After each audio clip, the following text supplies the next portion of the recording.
everybody, welcome back to Rich Bag Creations. As you saw in the intro, today we're making more Harry Potter related food. Today we're going to make the potted cream from Universal Studios. Additionally, I'm going to make it into a pastry because I found it a little bit more interesting to have something more to chew on. And the reason we're making cakes this week is because my birthday was yesterday and Max's birthday is in a couple of weeks. So we're celebrating with our family, and what better way to celebrate our birthdays than with a lot of cake. So let's get started. First of all, I'm just taking some brown sugar, coconut oil, and some butter, and I'm gonna melt that down into a pot until it is a butterscotch caramel. And it doesn't matter if it's a little bit crystallized or not perfect, because you're gonna melt it down into the pudding later on.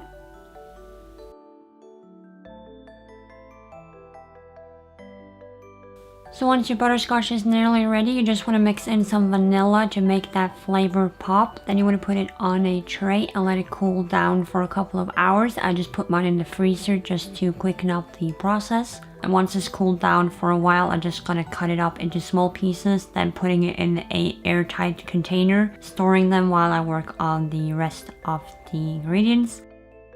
So for the pudding itself, you just want to start off with some egg yolks and half and mix that in a bowl and set it to the side.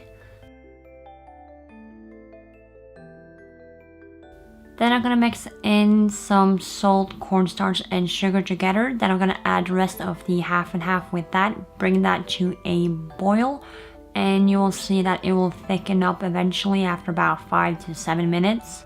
So once that is thickened up, you just want to add a little bit into the egg mixture, and then a little bit more, and then a little bit more after you continuously stir so you don't get lumpy eggs.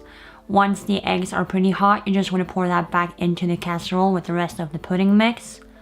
And now it's ready for the final ingredients. You're going to add some essence of rum and butter, some vanilla extract, some more butter, and the butterscotch chips. You just want to dump all that into the pudding and stir around. The mixture is hot, so it will melt down the butterscotch and the rest of the ingredients. So after that is finished, you can just sieve it through a sieve in case there is any lumps or imperfections in the batter.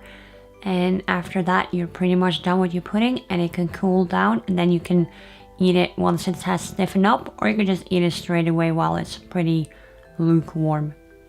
Moving on to the pastry, I just used an instant mix, and I'm just adding some dry yeast, water, and butter to that mix, and I just want to stir it around in the mixer until it's well combined.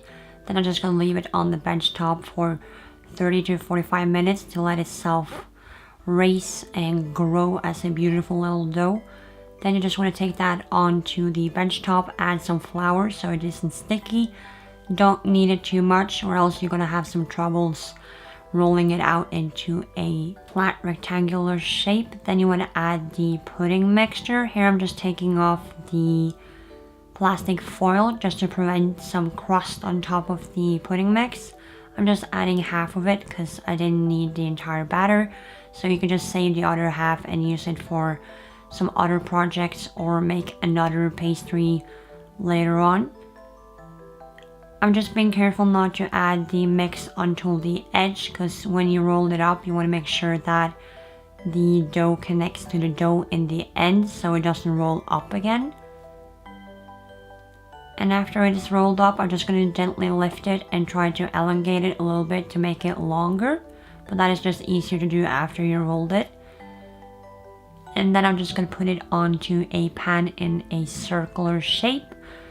Then I want to start cutting small incisions into the dough and put the cuts ones to the right, ones to the left, back and forth, and that will create a braided look to the bun. Then after that, I just wanted to self-raise a little bit more, about 10 to 15 minutes. So before I put it in the oven, I'm just going to add some pearl sugar. I don't know if everyone has that, but any baking section should have it. So once the pastry is out of the oven and cooled down a little bit, you just want to add some icing sugar just to top it all off. And for the pudding, I just added a dollop of whipped cream on top. And that is pretty much it.